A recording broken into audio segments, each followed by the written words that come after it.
বলে থাকি ল্যাবের যে পরীক্ষাগুলো হয়, সেখানে আসবে মনে করেন যে আমি এই এক্সপেরিমেন্টটা নিয়ে যদি আলোচনা করি বা যে কোনো প্রিভিয়াস একটা কমপ্লিট করছি সেটা নিয়ে আলোচনা করিনি, তাহলে আপনার যেমন ফ্লোবিনিতে স্লুইস গেট, এখান থেকে যদি আমি কোশ্চেন করি যে রাইট ডাউন দা ডায়াগ্রাম ফ্লোবিনিতে স্লুইস গেট, অর্থাৎ স্লুইস গেটের নিচ দিয়ে যদি ফ্লো হয় তাহলে তার ডায়াগ্রামটা কেমন হবে সেটা ড্র করো, দেন আপনাদের তখন এই কাজটা করতে হবে। এটা হলো ফ্লো ডায়াগ্রাম। যদি বলে সেটআপটা কেমন হবে এই এক্সপেরিমেন্টের, আপনারা ল্যাবে যে এক্সপেরিমেন্টটা করেছেন আমি নাম দিয়ে দিলাম, যেমন সে ফর এক্সাম্পল এই নাম ফ্লোবিনিতে স্লুইস গেট, এই এক্সাম্পলের সেটআপটা কেমন হবে। অথবা স্লুইস গেটের দুইটা প্র্যাকটিক্যাল অ্যাপ্লিকেশন লিখতে বললাম, যেটা আমরা ক্লাসের সময় বলেছিলাম, যেটা ইরিগেশন পারপাস ইউজ করা, বা ইরিগেশন না, মেইনলি হচ্ছে ওয়াটার যে মুভমেন্ট বা এর যে রেগুলেট করার কাজে ব্যবহার হয়। পোল্ডারের কথা বলেছি আমরা, নদী বাঁধের কথা বলেছি, যে যখন আমাদের ইনসাইডে ওয়াটার অ্যামাউন্ট বেশি হয় সেটাকে ডিসচার্জ করার জন্য আমরা যখন প্রচুর বৃষ্টিপাত হয় বাইরের জন্য সেটা বাইরে পাঠাই। আবার যখন ভিতরে ইরিগেশনে আমার পানি দরকার হয় তখন আমি স্লুইস গেটটাকে অপারেট করে খুলে দিয়ে ভিতরে সে পানিটাকে আমি আনি। এইভাবে ওয়াটার মুভমেন্ট বা এর যে ইনফ্লো আউটফ্লো চেকিং রেগুলেশন সেগুলা স্লুইস গেট দিয়ে করা হচ্ছে।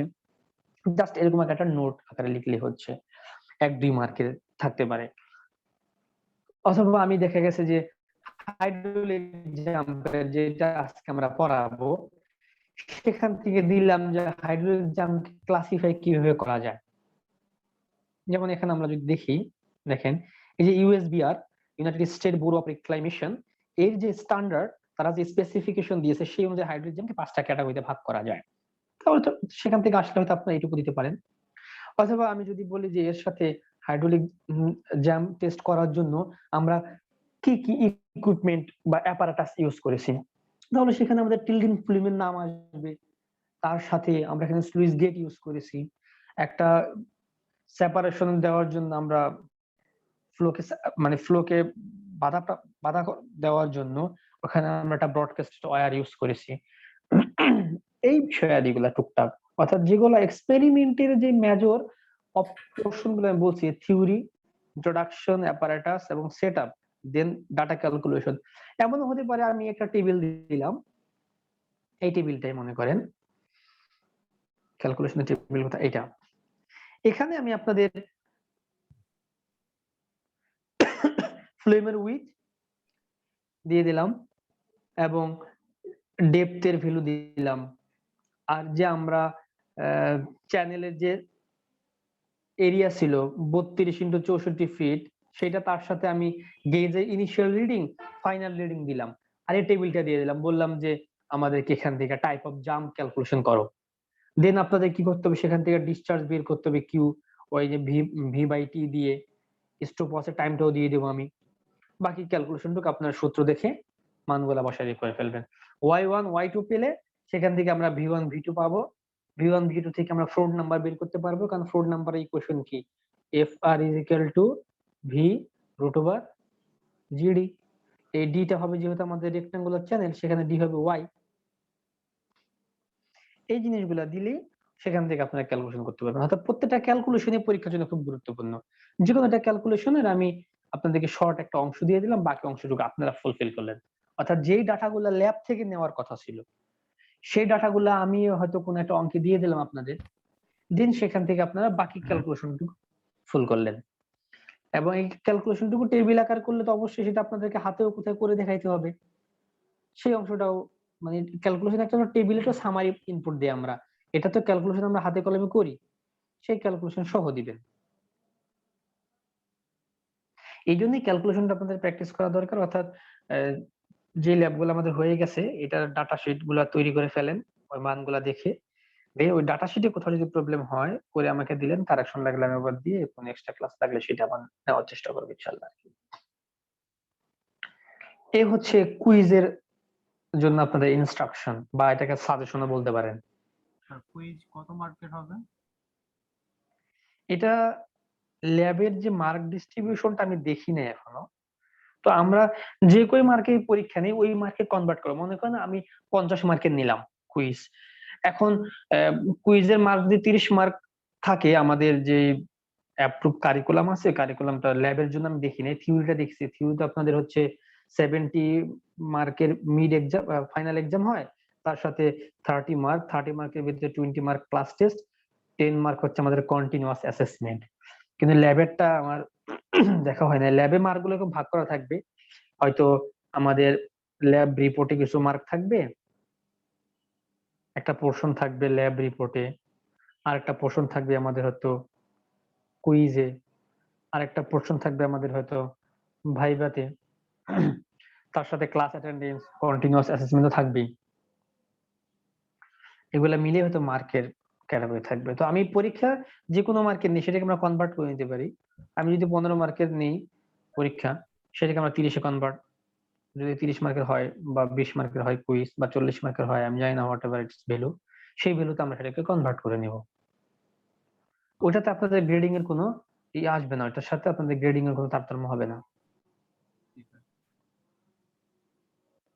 তাহলে আমাদের মানে কুইজটা স্যার একটু সহজ করে নিন স্যার। হ্যাঁ, কুইজ তো আপনার সিয়ার, আপনার কথা আজকে খুব স্লো আসতেছে, আমি শুনতে পাচ্ছি না। যদি কাইন্ডলি একটু ভলিউমটা ইনক্রিজ করে বলতেন। এখন শুনতে পাচ্ছেন? হ্যাঁ জি বলেন। বলতে চাচ্ছিলাম যে মানে আমাদের কুইজ কি তাহলে মানে পরীক্ষার আগে হবে নাকি পরীক্ষার পরে নিতে চাচ্ছেন স্যার?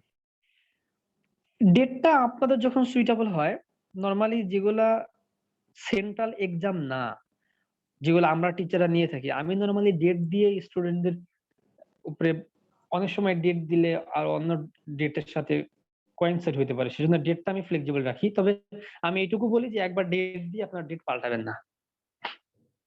ও আচ্ছা স্যার। আপনাদের সুইটেবল মতো, যেহেতু আপনাদের সেমিস্টারটা একটু, আমাদের বিশেষ করে আমাদের কোর্সগুলা, আমার কোর্সগুলোতে আপনাদের কিছুদিন ক্লাস হয় না, সো একটা প্রেসার ক্রিয়েট থাকতে পারে মাথায়, সো প্রেসার রিলিজ করে পরীক্ষার আগে দিলে যদি সুইটেবল হয় পরীক্ষার আগে দিয়ে ফেলবেন, যদি পরে দিলে মনে করেন স্যার আমাদের জন্য ভালো হবে, তাহলে পরে দিয়ে ফেলবেন। যখন আপনাদের সুবিধা হবে আমাকে জাস্ট কালকে ডেট দিয়ে আজকে জানাবেন না, মিনিমাম 5-7 দিন আগে জানাবেন। আমার তো কোশ্চেন করতে হবে যে স্যার আমরা অমুক ডেটে পরীক্ষাটা দিতে চাচ্ছি, আপনার এই ডেটে কোনো পরীক্ষা আছে কিনা, না থাকলে আমি নিয়ে নেব। অর্থাৎ ডেটের জন্য আমি আপনাদের ফ্লেক্সিবিলিটি দিলাম, আপনাদের উপর চুজ। আচ্ছা ওকে স্যার, থ্যাংক ইউ। হ্যাঁ এটা, আর কোশ্চেন তো সহজ আর কঠিন কি, যেগুলা পড়াচ্ছি এর ভিতরেই তো থাকবে। জাস্ট হয়তো কোনো কোশ্চেন হুবহু পাইলেন না আপনারা, সেটা একটু খুঁজে বের করলেন স্যার এখান থেকে চাচ্ছেটা কি। যদি বুঝতে পারেন যে কেউ এটা চাচ্ছে, আমি তাহলে তো ওখানে কোশ্চেন অ্যান্সার দেওয়া আছে, আপনারা ওখান থেকে দেখি এটাকে অ্যান্সার করে ফেলতে পারেন। শিট গুলো তো আপনাদের কাছে থাকবে, ওপেন বুক এক্সাম, জাস্ট একটু মাথাটা খাটানো যে এই কোশ্চেনে আমাদের কোন জিনিসটা চাচ্ছে, সেটা বুঝতে পারলে হবে ইনশাল্লাহ, আশা করি। জি স্যার, আশা করি স্যার আপনি আমাদের নিরাশ করবেন না। আর যদি একটা কুইজ খারাপ হয়, একটা কুইজ খারাপ হলে আমরা আরেকটা কুইজ নিব, বেস্ট কাউন্ট করব। যদি সেকেন্ড কুইজটা খারাপ হয় তাহলে থার্ড কুইজ দিবেন, তিনটার ভিতরে একটা যেটা বেস্ট হবে সেটা কাউন্ট স্যার এই ঠিক আছে। না স্যার, আমরা স্যার আপনার উপর সর্বোচ্চ ভরসা আছে স্যার। কিছু বলতেছিলেন? হ্যাঁ স্যার, বলছি যে সমস্যা নেই স্যার, আপনার সময় মতো আমরা ম্যানেজ করে তারপর আপনাকে টাইমটা জানাবো, হ্যাঁ তাহলে ইয়ে হয়ে যাবে। আর কুইজ তো স্যার লেফট ফাইনাল তো একটাই হবে। হ্যাঁ না, ওই যে বললাম যে একটা হবে, যদি খারাপ হয় তাহলে আরেকটা হবে। জি স্যার। মানে এটা তো আমি রেজাল্ট খাতা দেখার পরে আমি বলে দিব, যদি দেখি যে অধিকাংশ খারাপ হয়েছে তাহলে একটা দেওয়ার ডেট দিব, আর তা না হলে ওইটাই রাখবো। আর আপনাদের মেইন এক্সাম কয় তারিখ থেকে, আগস্ট মাসের কয় তারিখ থেকে শুরু হবে পরীক্ষা? স্যার 4 তারিখ থেকে। আগস্ট মাসের 4 তারিখে। আচ্ছা, আমাদের কোর্স গুলো আমাদের একটু পরের দিকে হবে, হয়তো লাস্টের দিকে এক্সাম গুলো পড়বে আমাদের কোর্সের। সো তাহলে আপনারা আগস্টের 4 তারিখের আগেও, মানে থিওরি কোর্সের ল্যাবের কথা বলছিলেন? জি স্যার। থিওরি কোর্সে তো ল্যাবের যে পরীক্ষাটা আপনার সাথে মতো আমার একটাই ল্যাব না, এই যে ওপেন চ্যানেল ফ্লো। জি স্যার। হ্যাঁ তাহলে এটা 4 তারিখের আগেও চাইলে আপনারা আমাকে ডেটটা জানিয়ে দিয়েন।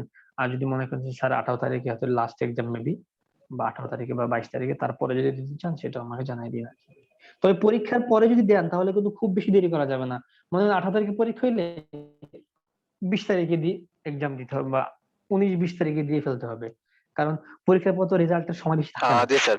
স্যার আমরা যদি মানে ট্রাই করি, যদি পারি যে অন্য ল্যাব ফাইনাল গুলো যদি ঈদের আগে হয়ে যায়, যদি এভাবে যদি সব হুম। শিডিউল গুলো পেয়ে যায়, তাহলে স্যার আপনাকে জানিয়ে দেবো। আচ্ছা, আর ঈদের বন্ধের ভিতরে দিতে চাইলে কোনো সমস্যা নেই, কারণ আমাদের ইউনিভার্সিটি আসা লাগতেছে না, মনে করেন যে 16 তারিখ থেকে বন্ধ, আপনার যদি 21 তারিখে বা 20 তারিখে হয়তো বা 22 তারিখে ঈদ উল আজহা হতে পারে, আপনারা যদি এর দুই একদিন আগেও দিতে পারেন টাইম ম্যানেজ করে, আমার কোনো সমস্যা নেই, আমি নিয়ে জি নিব। স্যার, জি স্যার, তাহলে আপনাকে জানাবো স্যার। তাহলে যদি ওই হ্যাঁ, অন্যান্য পরীক্ষাগুলো যদি অ্যাভারেজ করে হয়, তাহলে আপনাকে জানিয়ে দেবো। ওকে ওকে, ঠিক আছে। তাহলে আমরা আজকের ক্লাসটা মোটামুটি শুরু করি। আমরা আজকে পড়বো যেটা হচ্ছে স্টাডি, রেকর্ডিং তো হচ্ছে না? জি স্যার, রেকর্ডিং হচ্ছে। আচ্ছা, তাহলে আজকে আমরা যেটা দেখবো study on hydraulic jam. Hydraulic jam জিনিসটার যেটা আমি গত ক্লাসে একটু টাচ দিয়েছি আপনাদেরকে, এটার জন্য আমাদের স্লুইস গেট দরকার হয়। কারণ হচ্ছে আমরা জানি যে হাইড্রোলিক জ্যাম কখন হয়। হাইড্রোলিক জ্যাম মেইনলি একটাকে আমরা বলি আপ স্ট্রিম, এটা সম্বন্ধে আপনার পরিচিত তাই না? একটাকে আমরা বলি আপ স্ট্রিম আর একটাকে বলি ডাউন স্ট্রিম। এটা রিভার ইঞ্জিনিয়ারিং বা ওয়াটার রিসোর্স ইঞ্জিনিয়ারিং এ খুব বেশি ইউজ হয়। এটা হচ্ছে যেটা আমাদের সোর্সের সাথে, আপনারা জানেন যে প্রত্যেকটা রিভারে একটা উৎপত্তি স্থল বা উৎস থাকে। যেমন আমরা যদি মোস্ট ফেমাস পদ্মা নদীর কথা ধরি, এটা কিন্তু আমাদের দেশে পদ্মা বা ইন্ডিয়াতে গঙ্গা বা ভাগীরথী হয়ে সেখান থেকে আসছে এটা। তো ওইটা কিন্তু হিমালয় ওখান থেকে সোর্স পদ্মার। তো সোর্সটা হবে আপ স্ট্রিম, যত সোর্স থেকে দূরে যাবে সেটা হবে ডাউন স্ট্রিম। আর এই আপ স্ট্রিম ডাউন স্ট্রিম আবার নির্ভর করবে আমরা কোন অংশটুকু নিয়ে কাজ করতেছি। যেমন আমি যদি কথার কথা মানে এক্সাম্পল হিসেবে বলি, এটা যদি পদ্মার সে উৎস পথ হয়, আমি যদি ইন্ডিয়ার অংশ মনে করি, এটা হচ্ছে সেই গঙ্গোত্রী হিমবাহ যেটা, আর এটা ভারতের অংশটুকু।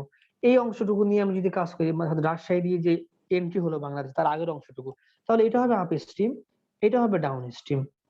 বাট আমি যদি বাংলাদেশের এন্ট্রি অংশ থেকে শুরু করে এই মুন্সিগঞ্জের পদ্মা নদী নিয়ে কাজ করি, তাহলে তখন আগের যে ডাউন স্ট্রিম ছিল সে হয়ে গেল আপ স্ট্রিম, আর এটা হয়ে গেল ডাউন স্ট্রিম। আবার যদি সেই মুন্সিগঞ্জের পদ্মা থেকে চাঁদপুর পর্যন্ত নিয়ে কাজ করি, তাহলে মুন্সিগঞ্জের ডাউন স্ট্রিম হয়ে যাবে আপ স্ট্রিম, আর চাঁদপুরে সেটা হবে আমাদের ডাউন স্ট্রিম। আবার যদি চাঁদপুর থেকে আমাদের যেই এটা যে বঙ্গোপসাগরের সাথে মিলিত হয়ে সেটা নিয়ে কাজ করি, তাহলে ওই চাঁদপুরের অংশটুকু হয়ে যাবে আমাদের আপ স্ট্রিম, আর সাগরের অংশটুকু হয়ে যাবে ডাউন স্ট্রিম। এইভাবে up stream down stream constant কিছু না, যেটা সোর্সের কাছাকাছি, সে মানে সোর্সের কাছে যে অংশ সেটাকে আমরা বলি আপ স্ট্রিম, আর পরের অংশটুকুকে আমরা বলি ডাউন স্ট্রিম।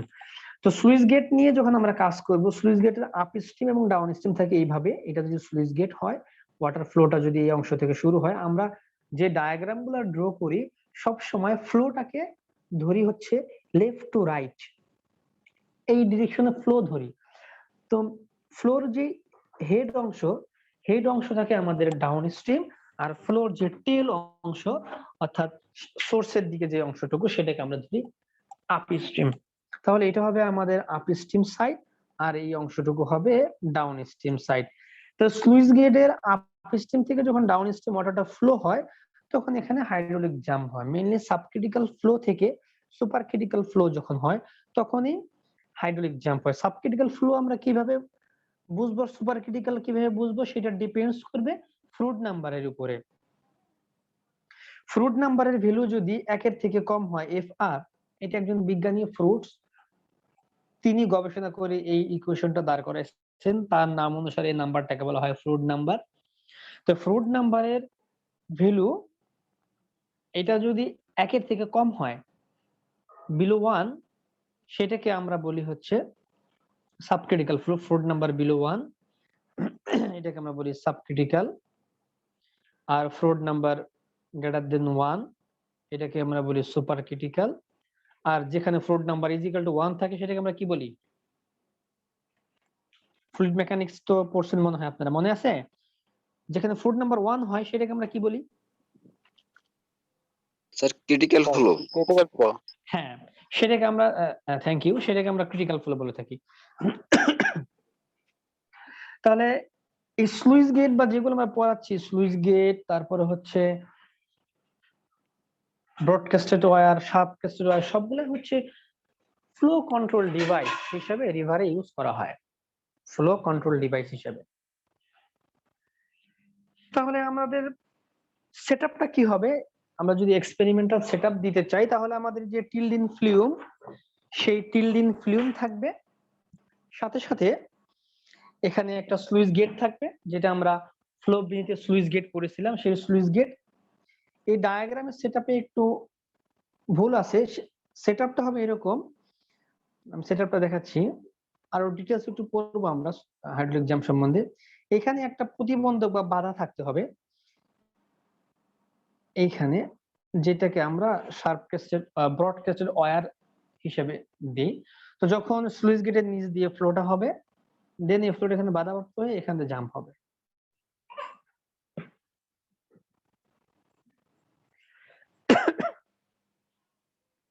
তাহলে তার আগে আমরা দেখবো যে ফ্লোকে ক্যাটাগরাইজ কিভাবে করা হয় হাইড্রোলিক জ্যাম্পের। আর হাইড্রোলিক জ্যাম্পের কিছু পারপাস আছে যে কেন আমরা হাইড্রোলিক জ্যাম্পকে দিতে চাচ্ছি। হাইড্রোলিক জ্যামকে অনেক সময় আমরা ল্যাবরেটরিতে ক্রিয়েট করি, অনেক সময় আমরা ফিল্ডে যদি কোথাও দরকার হয় কোনো রিভারের কোনো সেকশনে, সেখানে আমরা আর্টিফিশিয়ালি স্লুইস গেট দিয়ে ক্রিয়েট করি। But why we need to create this hydraulic jump? কেন আমরা হাইড্রোলিক জ্যামকে করি? সেটার মেইন পারপাস হচ্ছে টু ডিসিপেট দ্য এনার্জি, এনার্জিকে ডিসিপেট করা, এনার্জিটাকে ছড়ায় দেওয়ার একটা নির্দিষ্ট জায়গার ভিতরে, যাতে এনার্জিটাকে আমি ছড়িয়ে দিতে পারি, তাহলে এনার্জির ইন্টেন্সিটি কমে যাবে। এনার্জি ডিসিপেট করার মেইন উদ্দেশ্য এটা, যাতে এনার্জিটা ইন্টেন্সিটি কমে যায়। যখনই কোন একটা জিনিসের ইন্টেন্সিটি কমে যাবে, তার ভিতরে তো একটা নির্দিষ্ট এনার্জি ছিল, তাহলে সেটা তো অন্য কোনো একটা ফরম্যাটে চেঞ্জ হবে, তখন সেটা ভেলোসিটি হেডে চেঞ্জ হয়, অর্থাৎ ওখানে আমাদের ভেলোসিটিটা বেড়ে যায় এবং এর যে ওয়াটার হাইটটা বেড়ে যায়। এবং এটাকে আমরা ক্লাসিফাই করবো কিভাবে, যে হাইড্রোলিক জ্যামটা কোন রেঞ্জে আছে, উইক জ্যাম্পে নাকি স্ট্রং জ্যাম্পে নাকি এখন হাইড্রোলিক জ্যাম্পে হয় নাই। সেটাকে বোঝার জন্য আমাদের এখানে ইউএসবিআর ওনারা ওয়াটার রিলেটেড অনেক ডাটা স্ট্যান্ডার্ড দেয়, যেমন আমাদের বাংলাদেশি স্ট্যান্ডার্ড আছে, তারপরে WHO গাইডলাইন আমরা জানি যে হেলথ সম্পর্কে দিয়ে থাকে। এরকম ওয়াটার নিয়ে বা ইভাপোরেশন, হাইড্রোলজি, এই সমস্ত বিষয় নিয়ে রিসার্চ করে ওয়ার্ল্ড ওয়াইড, সেটা হচ্ছে ইউএসবিআর, ইউনাইটেড স্টেট ব্যুরো অফ রিক্লাইমেশন। এরা হাইড্রোলিক জ্যাম সম্বন্ধে যে টাইপটা দিয়েছে, একটা হচ্ছে ফ্রুট নাম্বার 1 থেকে 1.7 এর মাঝে যদি হয়, তাহলে সেটাকে আমরা বলবো আন্ডুলার জাম্প। আন্ডুলার জাম্প মানে জাম্প শুরু হয়নি, বাট বোঝা যাচ্ছে যে জাম্পটা শুরু হবে।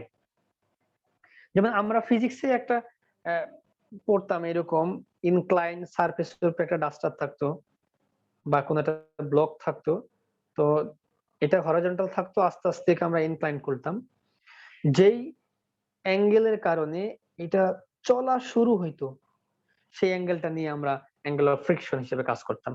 ঠিক বিষয়টা এখানে হাইড্রোলিক জ্যাম্পের ক্ষেত্রে এরকম, যে 1 থেকে 1.7 এই রেঞ্জের ভিতরে যখন থাকবে, তখন ডায়াগ্রামটা কেমন হবে হাইড্রোলিক জ্যাম্পের, যদি জ্যাম্প হতে চায় এরকম মনে করেন হাইড্রোলিক জ্যাম্প হয়ে, সেটা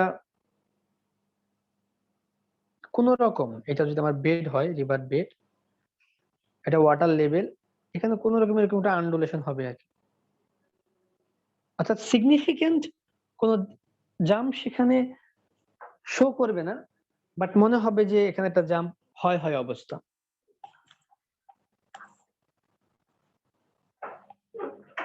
এটাকে আমরা বলবো আন্ডুলার কন্ডিশন। আরেকটা আছে 1.75 1.7 থেকে 2.5 উইক জাম্প। উইক জাম্প মানে হচ্ছে আন্ডুলেশন, আন্ডুলার যে জাম্প তার থেকে আরেকটু সিগনিফিকেন্ট কোনো ভ্যালু থাকবে, অর্থাৎ এরকম কোনো জাম্প শুরু হলো, হয়তো একটু হলো, আবার এখানে এটা পড়ে গেল, অর্থাৎ জাম্পটা স্থায়ী হবে না, উইক জাম্প। এরপরে অসিলেটিং জাম্প, এর ফ্রুট নাম্বার 2.5 থেকে 4.5, এর ডায়াগ্রামটা হচ্ছে এরকম। অসিলেটিং জাম্পে জাম্প ক্রিয়েট হবে এবং সিগনিফিকেন্ট একটা হাইটের যে চেঞ্জ সেটা আমরা দেখতে পাবো, বাট এটা এক জায়গায় স্থির থাকবে না, হয়তো জাম্পটা এখানে ক্রিয়েট হয়ে এই পর্যন্ত আসলো, আবার এটা কখন এখান থেকে শেপ, এই স্থান পরিবর্তন করলো, আবার হয়তো এরকম করে হতে পারে। আমি আরেকটা কালার দিয়ে দেখাচ্ছি।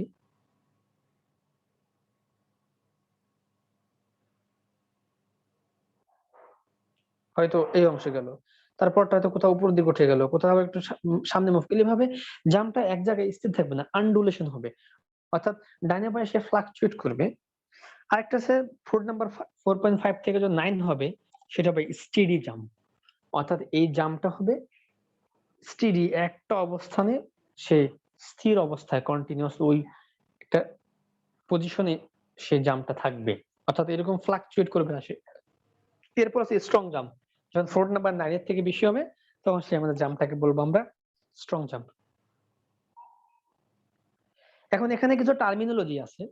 টার্মিনোলজি বলতে আমরা যে ডায়াগ্রামটা দেখে আসি, দেখেন এই ডায়াগ্রামে যে জাম্পটা আমরা দেখানো হচ্ছে এটা হচ্ছে একটা স্ট্রং জাম্পের ডায়াগ্রাম, অর্থাৎ এরকম ওয়াটার থাকবে, সেখান থেকে এরকম জাম্পটা এখানে ক্রিয়েট হলো।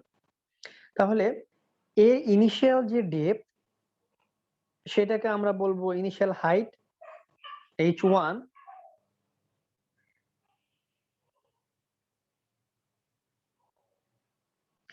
আর ফাইনাল যে হাইট সেটাকে আমরা বলবো জাম্প ফাইনাল হাইট বা y2। এই দুইটাকে একসাথে আমরা বলি হচ্ছে সেকুয়েন্ট ডেপথ বা কনজুগেট ডেপথ।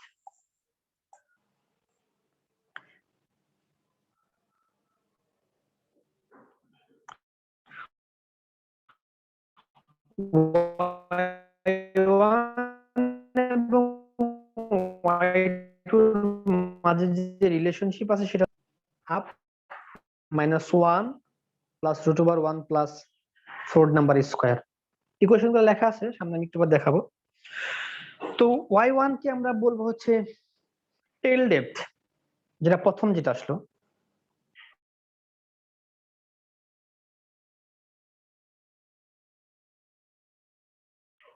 যেটাকে আমরা ইনিশিয়াল ডেপথ বলতাম y1, এটাকে আমরা বলবো y1 বাই y2 রেশিও, সেটাকে আমরা কনজুগেট বা সেক ডেপথ। এই কনজুগেট ডেপথ বা সেকুয়েন্ট ডেপথের রিলেশনশিপ আছে।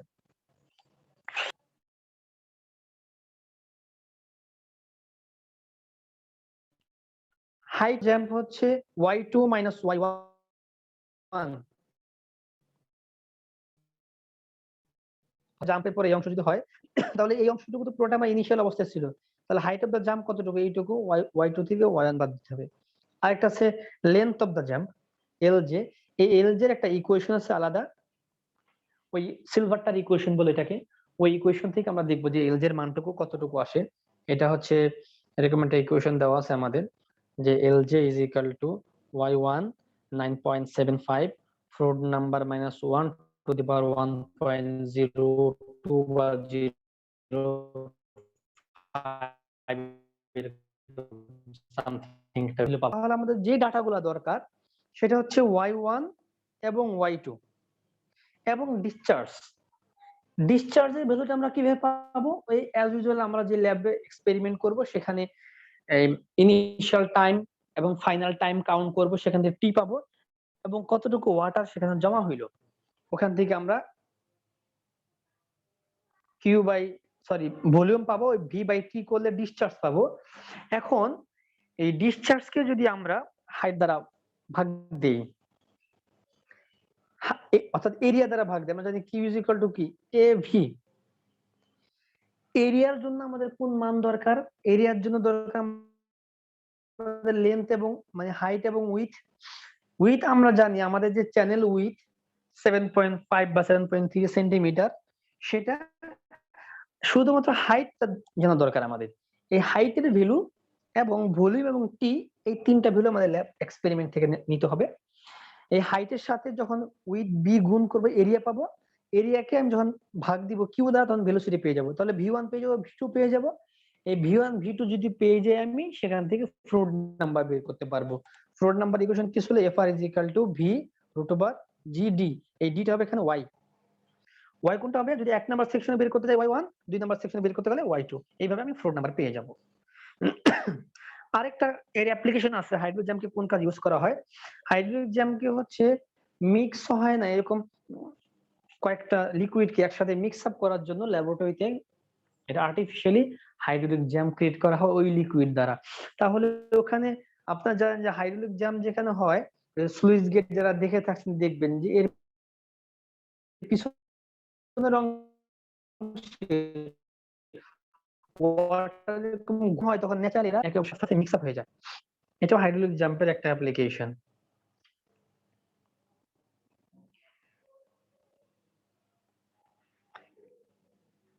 এবং ওয়াটার পিউরিফিকেশন বা ওয়াটার ট্রিটমেন্টের সময় অনেক সময় হাইড্রোলিক জ্যাম ক্রিয়েট করা হয়, কারণ হচ্ছে ওয়াটার ট্রিটমেন্টের একটা প্রসেস, ওখানে এরেশন দরকার হয়।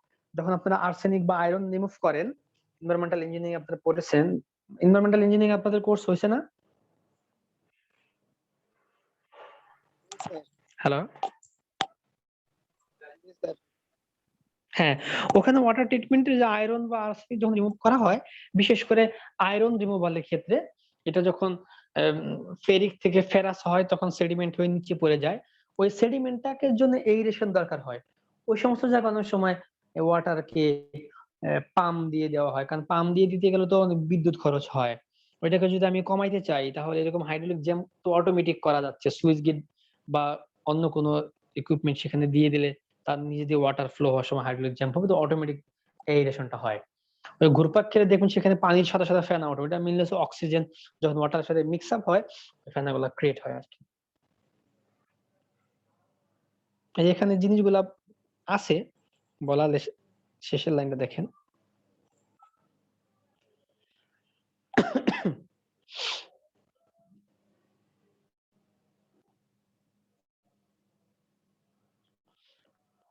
তাহলে এর যে রিলেশনশিপ, সেটা হচ্ছে এইটা, যে ইকুয়েশনটা আমাদের দরকার, y2 divided by y1 half, আমি যেটা লিখেছিলাম ওইটাই, এই মাইনাস ওয়ানটা আমরা পরে লিখেছি, আমি আগে লিখেছিলাম একই ভ্যালু, যেটা আপনার আগে পরে লেখেন কোনো সমস্যা নেই।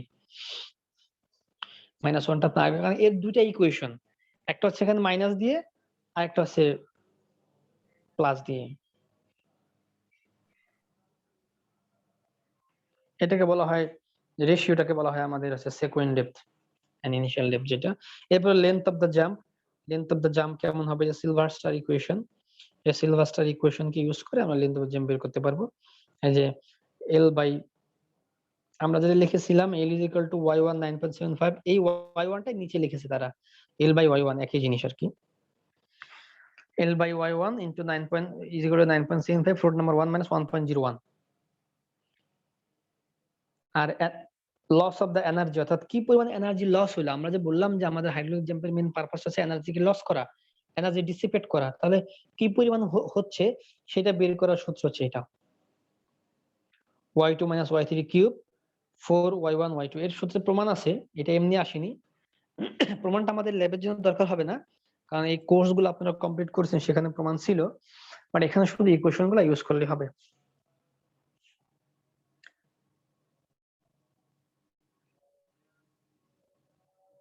আর হাইট অফ দ্য জ্যাম দরকার হবে, আর ভ্যালু, অন্যান্য ভ্যালুগুলো আমাদের দরকার নেই।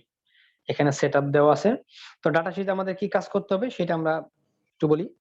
ডাটা শিটে আমাদের যে কাজটা করতে হবে সেটা হচ্ছে, আমরা আমাদের যে টিল্ডিন ফিল্মের উইথ ল্যাব থেকে পাবো 7.5 বা 7.3, এটা আপনার ভিডিও থেকে পাবেন। আর তার সাথে আমাদের দরকার হবে ডিসচার্জ, ডিসচার্জ ইকুয়াল টু হচ্ছে ভি বাই টি, এটা প্রত্যেকটা এক্সপেরিমেন্টে একই ভাবে আমরা বের করি, ভি বাই টি করে বের করব। ভি বাই টি করে বের করার পরে y1 y2 পাবো। ভেলোসিটি কিভাবে বের করব, ওই যে velocity v is equal to v1 section is equal to হবে q divided by a1, a1 আসবে হচ্ছে ওখানকার যে ক্যাপিটাল B তার সাথে y1, আর v2 হবে ক্যাপিটাল B y2। দেন v1 v2 পেয়ে গেলে আমি ফ্লোট নাম্বার ইজিলি পেয়ে যাব, ফ্লোট নাম্বার পেয়ে গেলে আমি বুঝতে পারবো যে আমার ফ্লোটা কোন রেঞ্জে আছে, টাইপ অফ জ্যাম কোনটা, স্টেডি স্ট্রং না কোন রেঞ্জে, ফ্লোট নাম্বারের ভ্যালু দিয়ে আমরা চেক করব। আর যেটা আপনারা বের করবেন ওখান থেকে, সেটা হচ্ছে আমরা এনার্জিটা বের করব। কার্ভটা আমরা করব না, আমরা এনার্জি লসটা বের করব, যেটা হচ্ছে এই ইকুয়েশন ইউজ করে।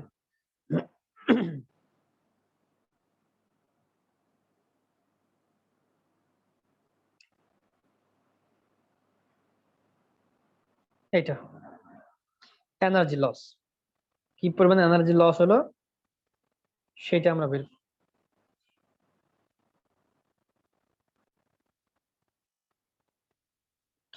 নরমালি যখন আমরা কোনো জায়গায় পার্থক্য করে ডেল করি, তখন আমরা E2 মাইনাস E1 নিই। এখানে E1 মাইনাস E2 দেওয়ার কারণ কি কেউ বলতে পারবেন?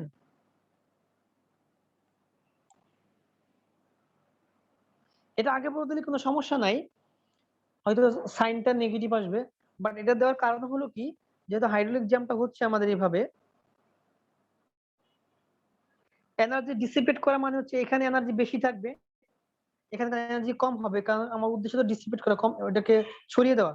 এখানে এনার্জি যদি কম হয় তাহলে E2 এর মান কম হবে, E1 এর মান বেশি হবে, তাই আমরা পার্থক্য করেছি E1 মাইনাস E2। এটা আপনারা E2 মাইনাস E1 করলে সমস্যা নেই, মানটা নেগেটিভ আসবে, আর কিছু না।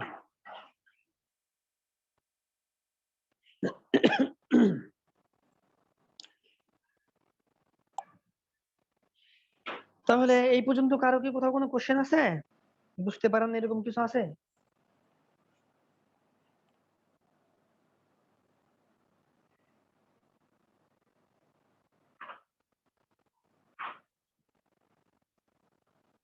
হ্যালো। জি স্যার, শুনতে পাচ্ছি।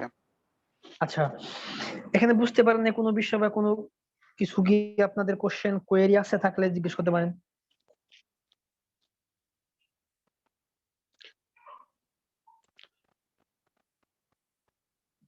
না স্যার, ঠিক আছে। আচ্ছা।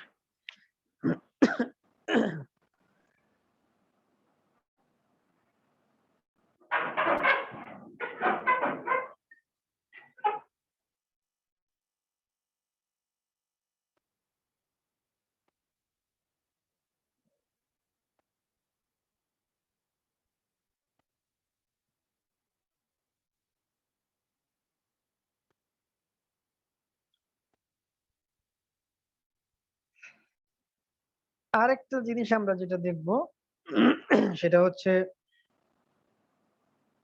Specific energy curve. এই স্পেসিফিক এনার্জি কার্ভের অনেক বেশি ইম্পর্টেন্স আছে ওপেন চ্যানেল ফ্লোতে। অর্থাৎ যখন কোনো চ্যানেল নিয়ে আপনি কাজ করবেন, সেখানে আমরা এই এনার্জি কার্ভ, যেটাকে ইএইচ কার্ভ বলা হয়, specific energy curve, EH curve সম্বন্ধে আপনারা পড়েছেন না? ইএইচ কার্ভ ওপেন চ্যানেল ফ্লোতে,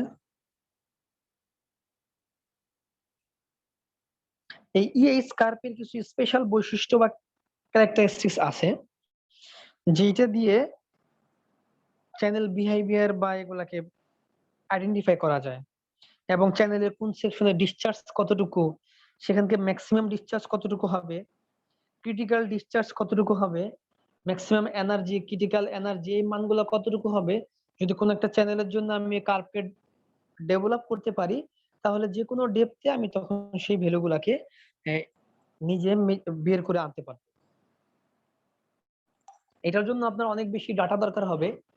একটা রিভারে তো আর একবার দুইবারের ডাটা দিয়ে রিভারকে অ্যানালাইসিস করতে পারবেন না, আর বিগত অনেক বছরের ডাটা দিয়ে সেই ডাটাগুলা দিয়ে এই কাজগুলা করা হয়।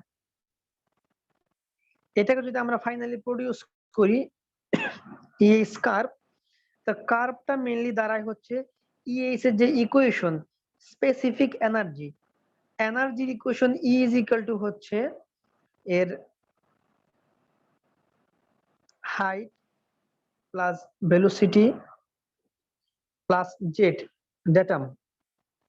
এই হাইট মানে হচ্ছে pressure, pressure head, velocity head এবং ডেটাম হেড, এটাকে আমরা বলি ই টোটাল এনার্জি।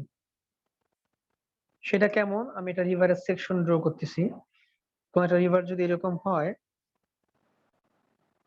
ন্যাচারাল যে রিভার, এই রিভারের সেকশন হয় এরকম, এটা যদি ফ্লো হয়, এনার্জি কি আপনারা জানেন যে কোনো একটা ডেটাম লাইনের সাপেক্ষে মেজারমেন্ট করা হয়।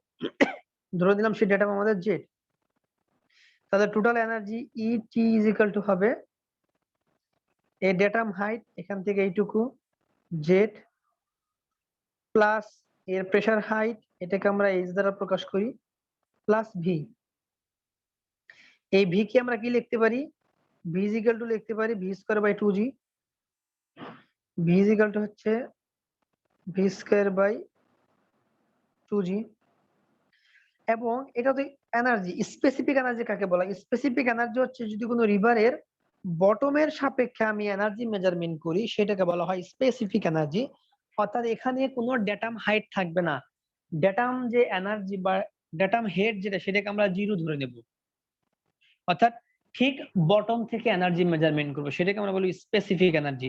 তাহলে স্পেসিফিক এনার্জি এর ইকুয়েশন কি হবে? E is equal to h plus v। v মানে মানে ভেলোসিটি হেড, v মানে হচ্ছে মানে ভেলোসিটি হেড হচ্ছে v স্কয়ার বাই 2g। তাহলে এইটা হবে স্পেসিফিক এনার্জির ইকুয়েশন। এখন আমরা তো আমাদের ল্যাবরেটরিতে কি পাবো? ভেলোসিটি বের না করে আমরা ডিসচার্জ বের করে আমাদের জন্য ইজি। তাহলে ইকুয়েশনটাকে আমরা ডিসচার্জে কনভার্ট করে ফেলি। আমরা জানি v is equal to কত? v is equal to হচ্ছে q বাই a। তাহলে v square is equal to হবে q square by a square. a is equal to হবে b ইনটু হাইট y, তার স্কয়ার হবে b square by a square. সেই ভ্যালুটা এখানে input দেওয়া আছে দেখেন। এই h কি আমরা বলেছি y, আমাদের যে চ্যানেল হবে চ্যানেলের ডেপথ, তার সাথে মানে flow depth v square 2g b square y square. তাহলে q এর মান আমরা পাবো কিভাবে?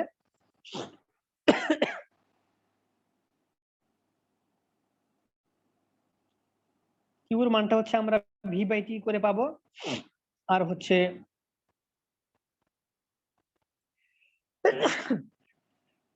সরি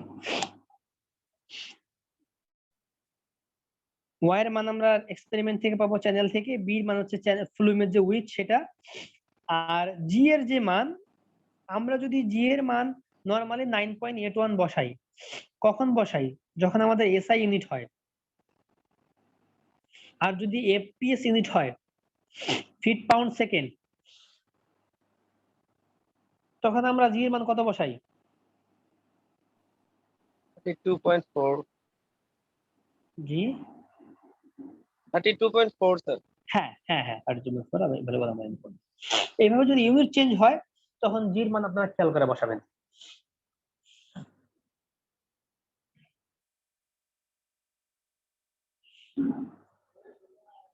এইটার আমাদের গ্রাফ প্লট করতে হবে, কারণ আমাদের কাজ হচ্ছে এই ল্যাব থেকে গ্রাফটা প্লট করা। এই গ্রাফ প্লট করার জন্য আমাদের অনেকগুলা হাইট নিতে হবে, কারণ এখানে জানি কি আমাদের এই গ্রাফটার ওয়াই অ্যাক্সিস বরাবর, এক্স অ্যাক্সিস বরাবর হচ্ছে এনার্জি, আর ওয়াই অ্যাক্সিস বরাবর হচ্ছে ডেপথ। অর্থাৎ আমি যখন ডিসচার্জকে সেম রাখবো বিভিন্ন ডেপথে, প্রথমে বটমে, এরপরে সেখান থেকে আমার ডেপথ যদি 5 সেন্টিমিটার হয় ওয়াটার ডেপথ, আমি হচ্ছে 1 সেন্টিমিটার পর পর ডেপথ কতটুকু মানে হবে সেটা নিব, তার রেসপেক্টিভে এনার্জি বের করব। এই ভ্যালুগুলো যদি আমরা এখানে ইনপুট দেই, তখন আমরা এনার্জি একটা কার্ভ পাবো। সেই কার্ভটা হবে এরকম। আমি আমি একটু নিজে এটাকে জুম আউট করে নিজে এঁকে দেখাই, তাহলে জিনিসটা বুঝতে ক্লিয়ার হবে। পাশে দেখা,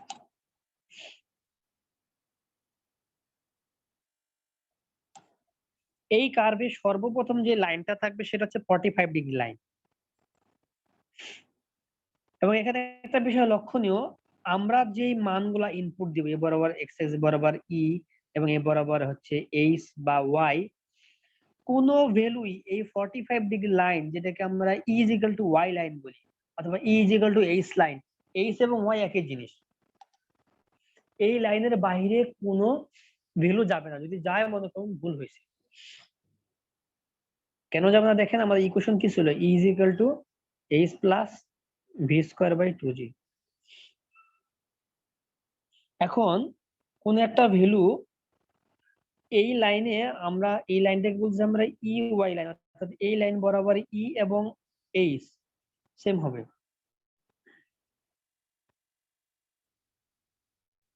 তো কোনো ভ্যালু যদি আমার এই লাইনের থেকে বেশি হতে হয়,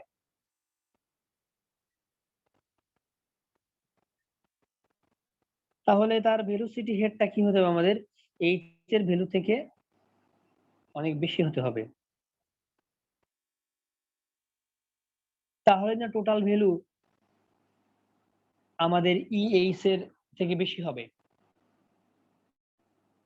কিন্তু এটা কখনো পসিবল না, সেজন্য এই ভ্যালুটা কখনো ওই দিকে যাবে না, ওই লাইনের উপরে যাবে না, ইএস লাইনের সবগুলা ভ্যালু এই লাইনের নিচে থাকবে। তাহলে আমরা যখন ড্র করব কার্ভটা আগে 45 ডিগ্রি একটা অ্যাঙ্গেল দিব, এটা হচ্ছে আমরা গ্রাফ নরমাল গ্রাফ পেপারে করব। তার সাথে প্রত্যেকটা পয়েন্ট আমরা যোগ করব। এই কার্ভের কিছু পয়েন্ট আছে, আমি কালারটা চেঞ্জ করলে মানে সুবিধা হবে, লাল কালার করতেছি।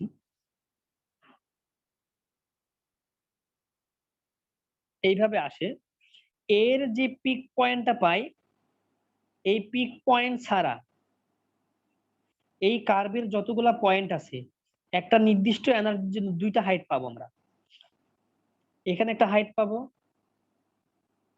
H1, এইখানে আরেকটা হাইট পাবো H2। অর্থাৎ একই এনার্জি রিভারের দুইটা ডেপথে থাকবে, H1 ডেপথে এবং H2 ডেপথে। এই কার্ভের প্রত্যেকটা পয়েন্টে এরকম অবস্থা সৃষ্টি হবে, অনলি একটা পয়েন্টে হবে না। ওই পয়েন্টটাকেই আমরা বলবো ক্রিটিক্যাল পয়েন্ট, এবং ওখানকার জন্য যে এনার্জি পাবো সেটাকে আমরা বলবো ইসি, ক্রিটিক্যাল এনার্জি। এবং এই এনার্জিটা হবে ক্রিটিক্যাল এনার্জি একটা রিভারের মিনিমাম এনার্জি, আর ওই পয়েন্টে ডিসচার্জ হবে ম্যাক্সিমাম ক্রিটিক্যাল পয়েন্টে। অর্থাৎ এই যে আমরা একই এনার্জি দুইটা পয়েন্টে পাচ্ছি, এই জন্য এই হাইটটাকে আমরা বলবো অল্টারনেটিভ ডেপথ বা alternative height of A river. অর্থাৎ আমি যদি নির্দিষ্ট একটা এনার্জি নিয়ে কাজ করতে চাই, আমি এই হাইটটা না নিয়ে এই হাইটও নিতে পারি, তো অল্টার করে নিতে পারি, সেটার নাম হচ্ছে অল্টারনেটিভ ডেপথ বা অল্টারনেটিভ হাইট। তাহলে অল্টারনেটিভ হাইট বা ডেপথটা কি? যেই ডেপথে আমরা একটা এনার্জি পাবো, বা ডেপথ হচ্ছে দুইটা ডেপথে আমরা একই রকম এনার্জি যখন পাবো, সেই ডেপথকে আমরা বলবো অল্টারনেটিভ এনার্জি। আর যে ডেপথে অনলি একটা এনার্জি পাবো সেটাকে আমরা বলবো ক্রিটিক্যাল ডেপথ। ওই ডেপথে যে এনার্জি সেটাকে আমরা বলবো ক্রিটিক্যাল এনার্জি। ওই এনার্জির যে ডিসচার্জ সেটাকে আমরা বলবো ক্রিটিক্যাল ডিসচার্জ। আর এই কার্ভের যে ক্রিটিক্যাল পয়েন্ট, এই ক্রিটিক্যাল পয়েন্টকে আমরা যখন ভাগ করব, তার নিচের অংশ হবে সুপার ক্রিটিক্যাল জোন, উপরের অংশ হবে সাব ক্রিটিক্যাল জোন। এই হচ্ছে এই কার্ভের টোটাল বিষয়বস্তু। এখান থেকে আমরা যদি এনার্জিকে বের করতে চাই তাহলে দুইটা অংশ পাবো আমরা। এই যে কার্ভের অংশটুকু অথবা এই যে লাইনটা, তার দুইটা অংশ, এটা হচ্ছে H1 বা আমাদের যে প্রেসার এনার্জি বা হেড এনার্জি সেটা, আর এই অংশটুকু হচ্ছে ভেলোসিটি এনার্জি, v²/2g। এখন এখানে আরেকটা বিষয় লক্ষণীয় আছে, যে আমরা যে লিখেছিলাম E = h + v²/2g, দেখেন এই E = h বা তার চেয়ে যদি আমাদের ওই লাইনটা ক্রস করতে হয়, তাহলে অবশ্যই কি হবে, ক্রস করার আগে তো মিট করতে হবে, মিট করার পর না ক্রস করবে। মনে করেন যে এই যে লাইনটা, একে যে আমি ক্রস করব, তাহলে ক্রস করার আগে কি তার সাথে আমার মিট করতে হবে, দেন না ক্রস। তো মিট করবে কখন? যখন E = h হবে। ওইটা তখন হবে যখন ভেলোসিটির মানটা কি হবে, 0 হবে। এই মানটা কি কখনো 0 হওয়া পসিবল?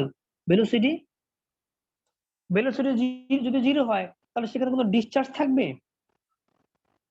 অর্থাৎ রিভারের ভেলোসিটির মান কখনো 0 হওয়া পসিবল না। যখন 0 হবে তখন না E = h হবে।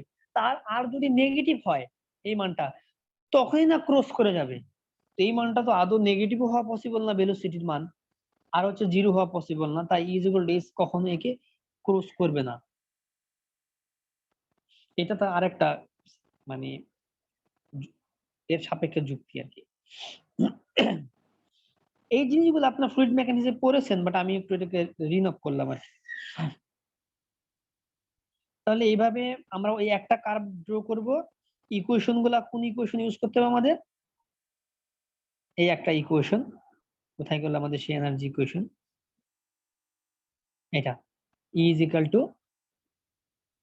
y1 q² 2gv² y1²। এই y এর মানগুলো আমরা পাবো ল্যাব থেকে, কিউ এর মান পাবো, মানগুলো বসে প্রত্যেকটা পয়েন্টে পয়েন্টে এনার্জি পাবো। আমি এনার্জি গুলো ইনপুট দিলে ডেপথের সাপেক্ষে, অর্থাৎ যখন আমরা লাইন ড্র করব,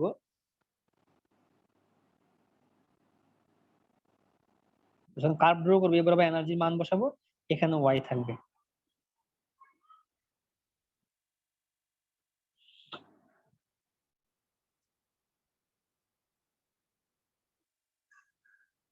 এই জন্য দেখবেন এখানে অনেকগুলো ডাটা, এই y1 y2 অনেকগুলো ডাটা নেওয়া তাই গেল। ডাটা শিট স্পেসিফিক এনার্জি, হ্যাঁ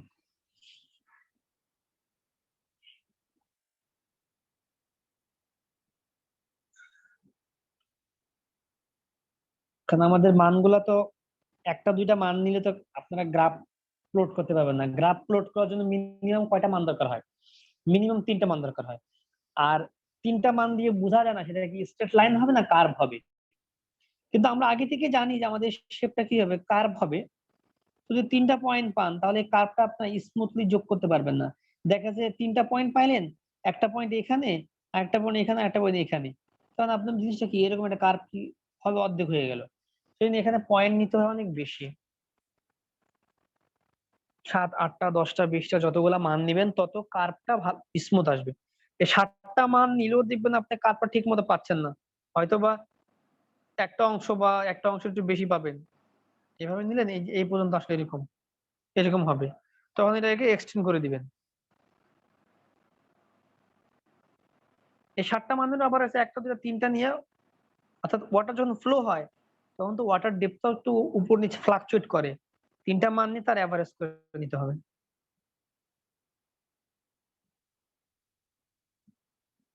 গ্রাফে কোনটা বসাবো, এভারেজটা না স্যার? হ্যাঁ হ্যাঁ, এভারেজ গ্রাফে সবসময় এভারেজটা বসাবেন। আর এখানে গ্রাফ তো 3টা 4টা গ্রাফ ড্র করছে, সেই জন্য এই মানগুলো এখানে লেখা আছে। এখানে আপনারা এই ওয়াইসি বের করার উদ্দেশ্য হচ্ছে কোন ডেপথের জন্য ক্রিটিক্যাল ফ্লো হচ্ছে সেইটা। ওয়াইসি সূত্র কিন্তু রেক্ট্যাঙ্গুলার চ্যানেলের জন্য একরকম, ট্রায়াঙ্গুলার চ্যানেলের জন্য আরেক রকম। রেক্ট্যাঙ্গুলার চ্যানেলের জন্য হচ্ছে আমাদের ওয়াইসির মান হচ্ছে cube root alpha q square by g b square. এই আলফার মান নর্মালি 1.1 থেকে 1.1 1.2 1.5 এরকম রেঞ্জে ভেরি করে। যদি দেওয়া না থাকে কোনো মান 1 ধরবেন, এই এখানে আপনাদের 1 ধরতে হবে। বাট প্র্যাকটিক্যাল লাইফে যখন আপনারা করবে আলফা এবং বিটা, এটাকে আলফাকে বলা হয় ভেলোসিটি ডিস্ট্রিবিউশন কোএফিসিয়েন্ট আর বিটাকে বলা হয় মোমেন্টাম ডিস্ট্রিবিউশন কোএফিসিয়েন্ট। এই আলফা এবং বিটার মান বের করতে হয়, আর বের করা না থাকলে আপনাদের দেওয়া থাকলে সেই মানটা ব্যবহার করবেন। এই ওয়াইসিটা আগে বের করে নেয়, আর কিছু না। ওয়াইসিটা ডিরেক্টলি আপনারা ইকুয়েশন থেকে বের করে ফেলতে পারেন। এবং আমরা তো কার্ভ থেকে প্লট করতে পারবো। কার্ভের যে অংশ এনার্জি সবচেয়ে কম সেটা আমাদের ক্রিটিক্যাল ডেপথ বা ওয়াইসি বা এইচসি। এই ওয়াইসি এবং এইচসি কিন্তু একই জিনিস, এটা নিয়ে কনফিউজ হওয়ার দরকার নাই। আমরা এখানে ওয়াই বলতেছি, আপনার এটাকে এইচসি বললেও কোনো আপত্তি নেই রেক্টাঙ্গুলার চ্যানেলের ক্ষেত্রে।